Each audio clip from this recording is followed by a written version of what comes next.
Bismillahirrahmanirrahim. Assalamualaikum warahmatullahi wabarakatuh. Alhamdulillah pada hari ini kita bisa bersama-sama belajar KD 3.1 Pancasila sebagai dasar negara. Bagaimana kabar kalian? Bapak-Ibu semuanya, semoga selalu sehat dan semangat. Pada hari ini kita akan belajar tentang perumusan dan penetapan Pancasila sebagai dasar negara. Tujuan pembelajaran yang ingin dicapai pada materi kali ini adalah setelah mempelajari materi ini, kalian diharapkan dapat 1. Memahami sejarah perumusan Pancasila 2. Pembentukan BPUPKI dan usulan dasar negara oleh tokoh perumus Pancasila 3. Memahami penetapan Pancasila sebagai dasar negara 4. Menerapkan komitmen kebangsaan para pendiri negara dalam perumusan dan penetapan Pancasila 5. Meneladani nilai semangat dan komitmen para pendiri negara dalam perumusan dan penetapan Pancasila sebagai dasar negara. Adapun subbab yang akan kita pelajari adalah yang pertama, perumusan Pancasila sebagai dasar negara, yang kedua, penetapan Pancasila sebagai dasar negara, dan yang ketiga, para pendiri negara dalam merumuskan dan menetapkan Pancasila sebagai dasar negara. Dasar negara sebagai sumber hukum nasional, dasar berdirinya suatu negara. Itu adalah pengertian menurut Badan Pembinaan Ideologi Pancasila. Pancasila adalah dasar negara atau ideologi negara Indonesia. Pancasila memiliki lambang Garuda yang penuh makna. Sebab yang akan kita pelajari pertama adalah perumusan dasar negara. Perumusan Pancasila sebagai dasar negara sangat erat hubungannya dengan usaha Indonesia dalam mempersiapkan kemerdekaannya. Para pendiri negara yang merupakan pencerminan wakil rakyat di seluruh Nusantara pada masa menjelang kemerdekaan telah berupaya bersama-sama untuk membahas dan mengusulkan tentang negara RI yang hendak digunakan ketika negara telah memperoleh kemerdekaan kelak di hari. Untuk mewujudkan rencana tersebut, maka pada sidang BPUPKI yang dimulai tanggal 29 Mei sampai 1 Juni 1945, Dr. Raja Diningrat ditunjuk sebagai Ketua BPUPKI, mengemukakan pandangannya tentang apa yang akan dijadikan sebagai dasar Indonesia merdeka.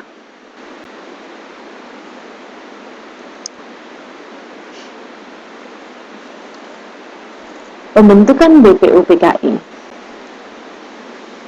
dilantik oleh Jepang, kemudian beranggotakan 62 orang Indonesia dan 7 orang Jepang. Ketua BPUPKI adalah Dr. KRT Rajiman Widyodiningrat. Wakil ketua yaitu Ichiban Yoshio dari Jepang dan RP Suroso. Sidang resmi pertama dilaksanakan tanggal 29 Mei sampai dengan 1 Juni 1945 membahas dasar negara. Sidang kedua berlangsung tanggal 10 sampai dengan 17 Juli 1945 dengan membahas rancangan UUD.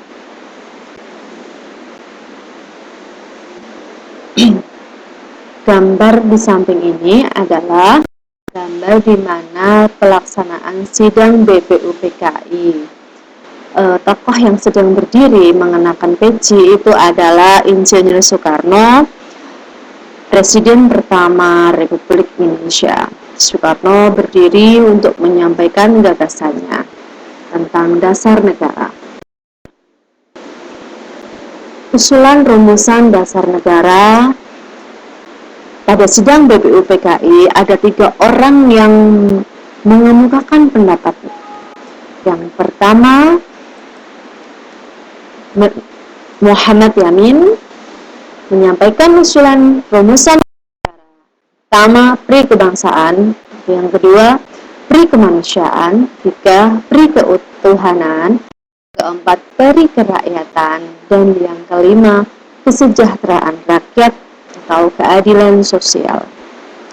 Tokoh yang kedua yang mengemukakan usulan rumusan dasar negara adalah Supomo. Adapun urutan usulan rumusan dasar negaranya adalah yang pertama persatuan, kedua kekeluargaan, yang ketiga keseimbangan lahir batin, yang keempat musyawarah, yang kelima adalah keadilan rakyat. Terakhir adalah Insinyur Soekarno yang mengemukakan rumusan dasar negara. Yang pertama adalah kebangsaan Indonesia, internasionalisme atau perikemanusiaan. Yang ketiga adalah mufakat atau demokrasi. Yang keempat kesejahteraan sosial. Dan yang kelima ketuhanan yang Maha Esa. Gambar yang ada di bawah ini adalah Muhammad Yamin, yang ini adalah Mr. Supomo, dan yang memakai kacamata hitam ini adalah Insinyur Soekarno. Pembentukan panitia kecil. Setelah sidang pertama berakhir, Ketua BPUPKI membentuk panitia kecil terdiri dari 8 orang yang bertugas memeriksa usul-usul menyangkut. Yang pertama, Indonesia merdeka selekas-lekasnya atau segera mungkin. Yang kedua, usul mengenai dasar negara, unifikasi dan federasi. Yang keempat, bentuk negara dan kepala negara. Yang kelima, warga negara. Yang keenam, mengenai daerah. Yang ketujuh, agama dan negara. Dan yang kedelapan adalah keuangan. Kesimpulan yang bisa kita ambil, yang pertama, BPUPKI dibentuk sebagai cara Jepang untuk merayu bangsa Indonesia supaya mau ikut berperang. Kesimpulan yang kedua, BPUPKI bersidang sebanyak 2 kali yang membahas tentang dasar negara pada sidang pertama dan membahas Undang-Undang Dasar pada sidang yang kedua. Kesimpulan yang ketiga, selain itu, BPUPKI juga membentuk panitia kecil yang berjumlah 8 orang untuk membahas persiapan setelah negara Indonesia terbentuk.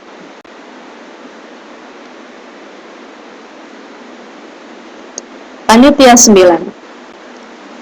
Panitia ini bertugas untuk menyelidiki usul mengenai perumusan dasar negara. Tugas yang kedua dari Panitia 9 adalah menghasilkan Piagam Jakarta atau Jakarta Charter pada tanggal 18 Agustus 1945 pada sidang setelah mengalami sedikit perubahan dan disahkan menjadi pembukaan UUD 19.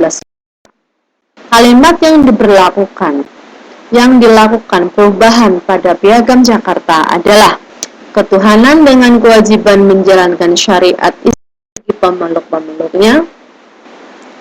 Perubahan tersebut dilakukan dengan alasan keberatan dari umat Protestan dan Katolik dan dikhawatirkan akan terjadinya perpecahan.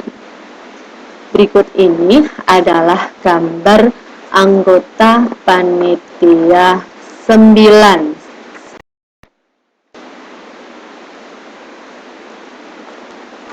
Ada 9 orang untuk anggota dari panitia 9. Yang pertama adalah Insinyur Soekarno, yang kedua Mr. Profesor Muhammad Yamin, yang ketiga Dr. Andes Muhammad Hatta, yang keempat Mr. A.A. Maramis, yang kelima Raden Abikusno Cokrosuyoso, yang keenam Abdul Zakir, yang ketujuh Haji Agus Salim, yang kedelapan Kiai Haji Wahid Hasim, dan yang terakhir adalah Mr. Ahmad Soebarto. Para tokoh perumus dasar negara ini memiliki peran yang besar terhadap berdirinya NKRI. Para tokoh yang bergabung dalam Panitia 9 ini diketuai oleh Insinyur Soekarno. Insinyur Soekarno pada akhir masa persidangan BPUPK pertama tanggal 1 Juni 1945, Insinyur Soekarno menyatakan bahwa negara yang akan didirikan adalah suatu negara semua buat semua. Menurut beliau, bahwa negara yang akan didirikan hendaknya negara yang mengatasi dan melindungi berbagai golongan, bukan hanya untuk satu orang atau untuk satu golongan tertentu, baik golongan bangsawan maupun golongan darat, tapi untuk semua. Di samping itu, juga menyampaikan bahwa negara yang akan didirikan hendaknya bukan negara agama dan juga bukan negara sekuler atau negara yang memisahkan antara urusan agama dengan urusan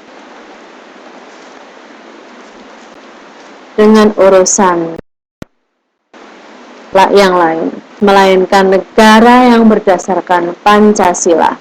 Karena negara yang berdasarkan Pancasila memungkinkan penganut agama-agama yang ada hidup berdampingan, saling menghargai dan menghormati dengan prinsip toleransi. Sebagai pendapat dan pemikiran para tokoh di atas, jelaslah bahwa peran para pendiri negara sangat besar dalam mendirikan negara Indonesia dengan konsep negara yang ideal.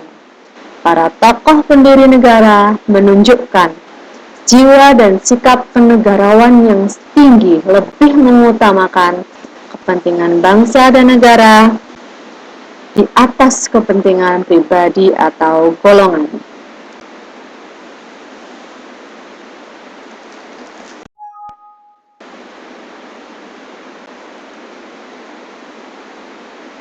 Berikut ini, di layar ini adalah Piagam Jakarta yang dihasilkan oleh Panitia 9, dan yang di sebelah ini adalah pembukaan UUD 45, di mana perbedaannya pada sila ke-1 pada Piagam Jakarta. Sila ke-1-nya adalah ketuhanan dengan kewajiban menjalankan syariat Islam bagi pemeluk-pemeluknya. Menurut pemeluk-pemeluknya diganti menjadi ketuhanan yang Maha Esa. Sebab selanjutnya adalah sebab yang kedua, penetapan Pancasila sebagai dasar negara.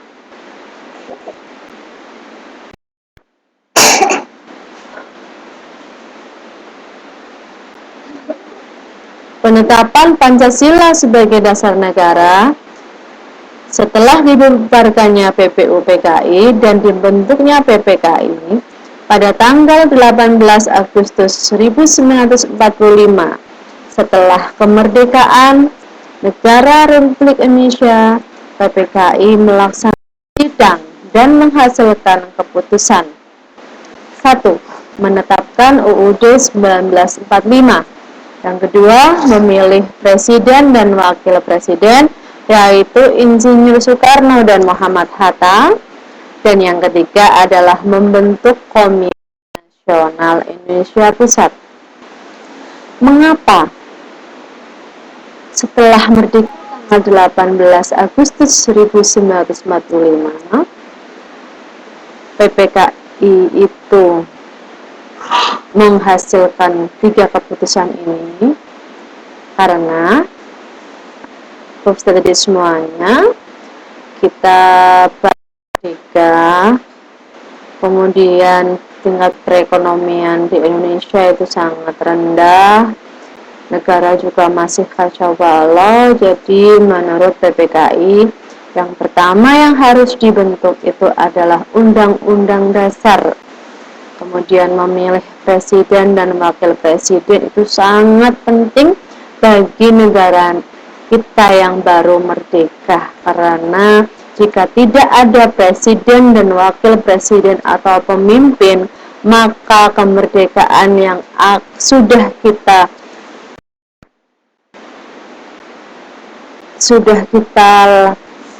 perjuangkan dengan penuh pengorbanan jiwa, raga, dan harta, dan semuanya itu pastilah akan sia-sia, karena ketika sebuah negara tidak ada presiden ataupun wakil presiden, maka yang terjadi adalah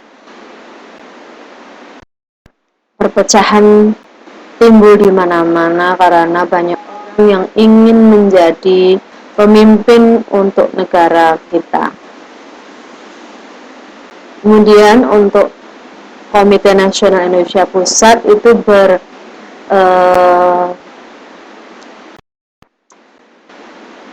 bertugas untuk membantu presiden dan wakil presiden dalam mengatur negara. Kalau zaman sekarang itu berarti para menteri ya, jajaran kabinet yang mendampingi dan membantu presiden dan wakil presiden. Karena tidak semuanya urusan bisa diselesaikan oleh presiden ataupun Bapak Presiden ataupun Wakil Presiden itu harus mempunyai orang yang membantu beliau untuk melaksanakan tugas sebagai Presiden dan Wakil Presiden tentunya. Rumusan dasar negara yang tercantum dalam pembukaan Undang-Undang Dasar 1945 alinea keempat. Yang pertama, ketuhanan yang Maha Esa. Yang kedua, kemanusiaan yang adil dan beradab. Yang ketiga, persatuan Indonesia. Yang keempat, kerakyatan yang dipimpin oleh hikmat kebijaksanaan dalam permusyawaratan perwakilan. Dan yang terakhir, yang kelima adalah keadilan sosial bagi seluruh rakyat Indonesia. Subbab yang ketiga yaitu semangat pendiri negara. Proses perumusan Pancasila sebagai dasar negara dilakukan oleh para pendiri negara atau the founding father. Tidaklah mudah. Dalam proses tersebut banyak sekali pendapat yang dikemukakan oleh para pendiri negara tentang rumusan dasar negara. Muhammad Yamin, Mr. Supomo, dan Insinyur Soekarno adalah 3 orang tokoh yang memberikan pendapatnya mengenai rumusan dasar negara Indonesia merdeka. Setelah melalui proses musyawarah, akhirnya disepakati rumusan Pancasila seperti yang tercantum dalam pembukaan Undang-Undang Dasar Negara Republik Indonesia tahun 1945 alinea keempat. Dari uraian tadi, peserta didik bisa menjelaskan bahwa dalam proses perumusan Pancasila sebagai dasar negara selalu dilandasi semangat juang yang tinggi. Semangat juang yang tinggi tersebut tertuang dalam nilai-nilai juang sebagai berikut. Yang pertama, ketakwaan terhadap Tuhan Yang Maha Esa. Yang kedua, jiwa dan semangat merdeka. Yang ketiga, cinta tanah air. Yang keempat, harga diri yang tinggi sebagai bangsa yang merdeka. 5, pantang menyerah. 6, persatuan dan kesatuan. 7, semangat gotong royong dan kejuangan yang tinggi. Dan 8, berani dan bertanggung jawab. 9, rela dan ikhlas berkorban untuk tanah air. bangsa dan negara, dan yang terakhir adalah bekerja keras tanpa pamrih. Itu adalah beberapa sikap juang yang perlu kita teladani dari para pendiri negara. Selanjutnya, kita akan membahas tentang nasionalisme dan patriotisme.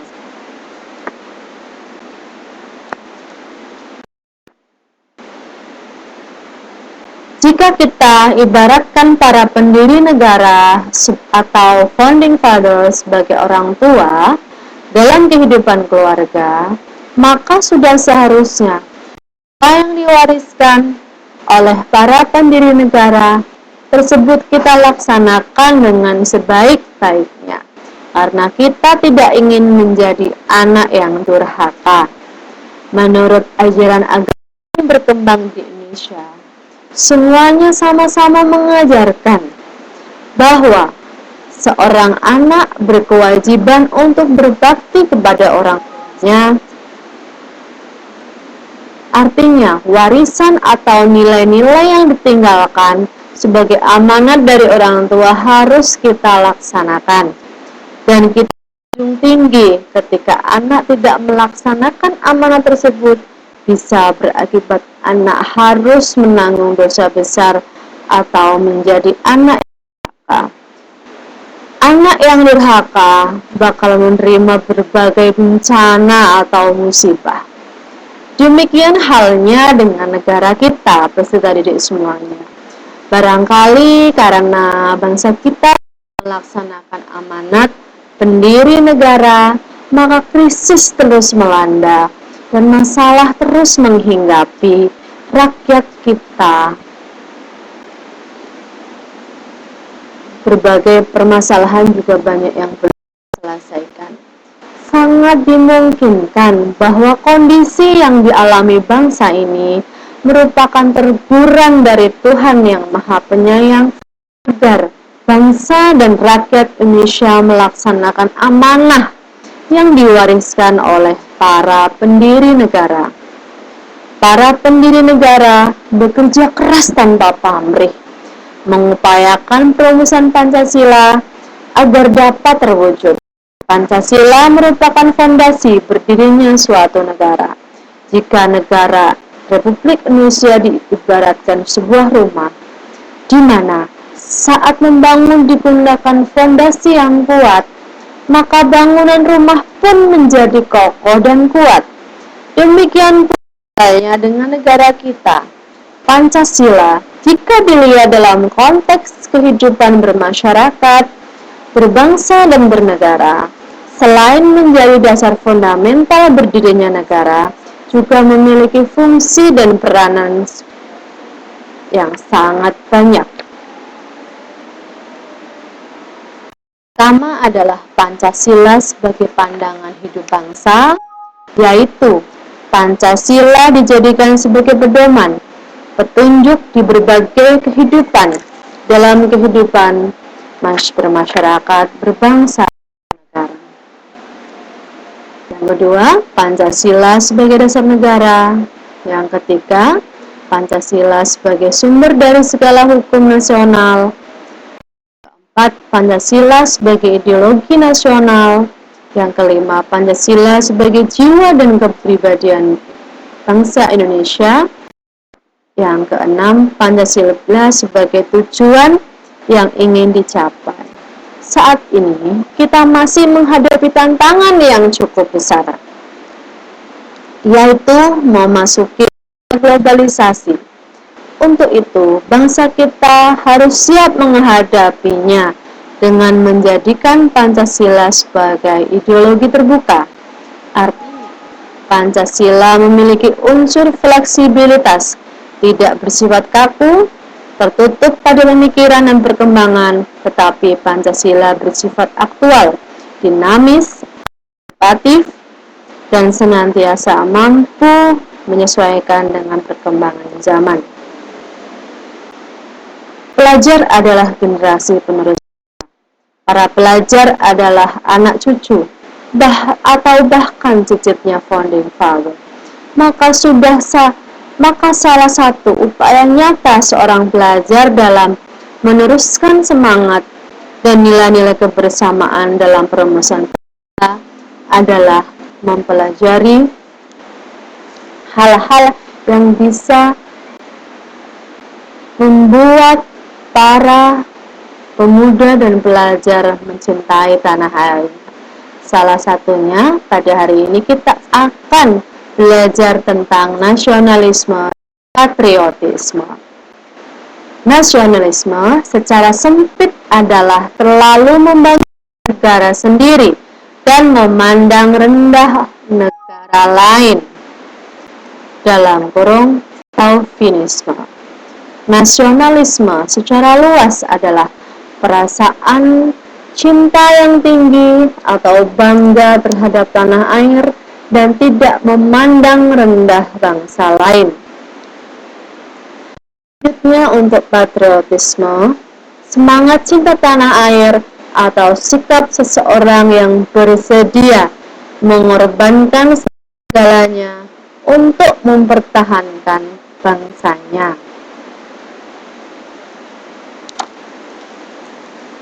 Komitmen pendiri bangsa.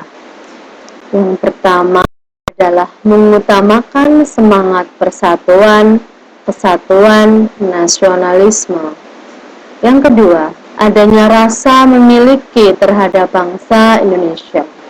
Yang ketiga, selalu bersemangat dalam berjuang. Yang keempat, mendukung dan berupaya secara aktif dalam mencapai cita-cita bangsa. Dan yang terakhir, menempatkan kepentingan negara di atas kepentingan pribadi. Sikap rela berkorban pendiri bangsa. Sebelum sidang PPKI dimulai, Muhammad Hatta mengajak Ki Bagus Hadikusumo, Kiai Haji Wahid Hasim, Mr. Kasman Singodimedjo, dan Mr. Tongko Muhammad Hasan mengadakan suatu rapat pendahuluan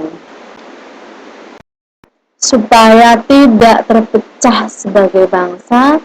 Tokoh pendiri bangsa yang bermusyawarah telah bermufakat untuk menghilangkan bagian kalimat dengan menjalankan syariat Islam bagi pemeluk-pemeluknya dan menggantikannya dengan rumusan ketuhanan yang Maha Esa. Sebagai pelajar, kalian bisa melaksanakan hal-hal berikut ini agar menjadi pelajar yang baik dan bisa berguna bagi bangsa Indonesia. Yang pertama, sebagai pelajar, kalian harus belajar dengan rajin dan bersungguh-sungguh. Yang kedua, tidak memaksakan kehendak kepada orang lain. Yang ketiga, saling menghormati perbedaan. Dan yang keempat, tidak semena-mena terhadap orang lain.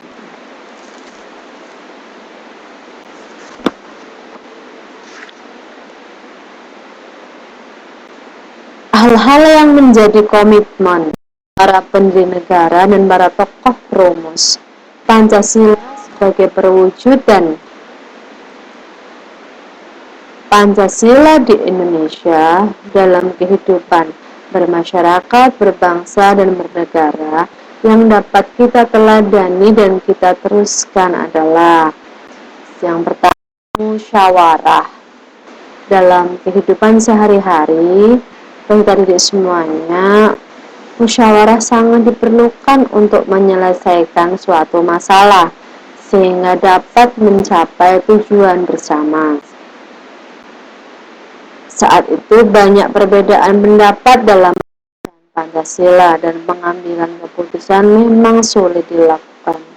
Namun, para perumus Pancasila membuktikan bahwa mereka dapat bekerja sama sekalipun memiliki banyak perbedaan.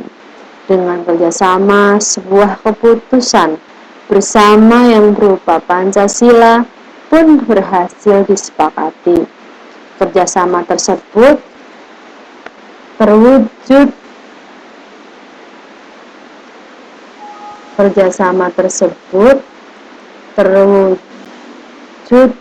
dalam musyawarah. Hal kedua sebagai warga negara yang bisa kita lakukan adalah menghargai perbedaan. Kesediaan menghargai perbedaan merupakan salah satu kunci keberhasilan musyawarah. Tanpa adanya kesediaan ini, keputusan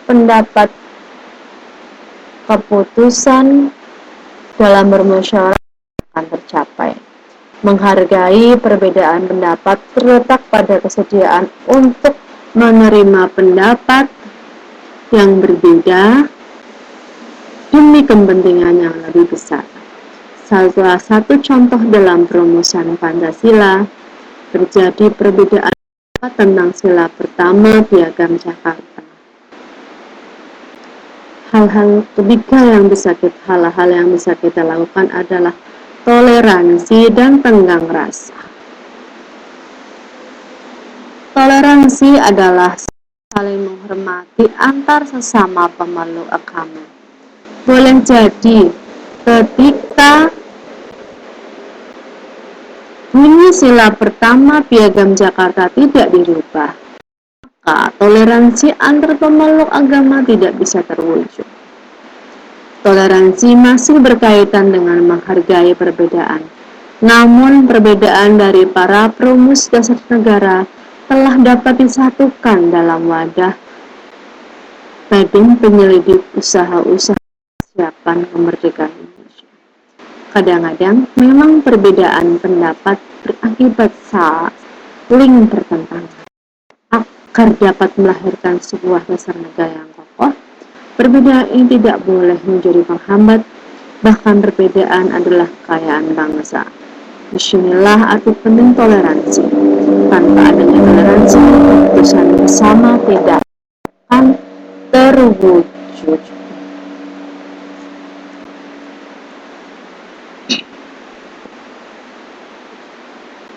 Terima kasih. Semoga materi kali ini bisa membuat semuanya paham tentang perumusan dan penetapan Pancasila sebagai dasar negara. Sampai jumpa lagi di video selanjutnya. Terima kasih.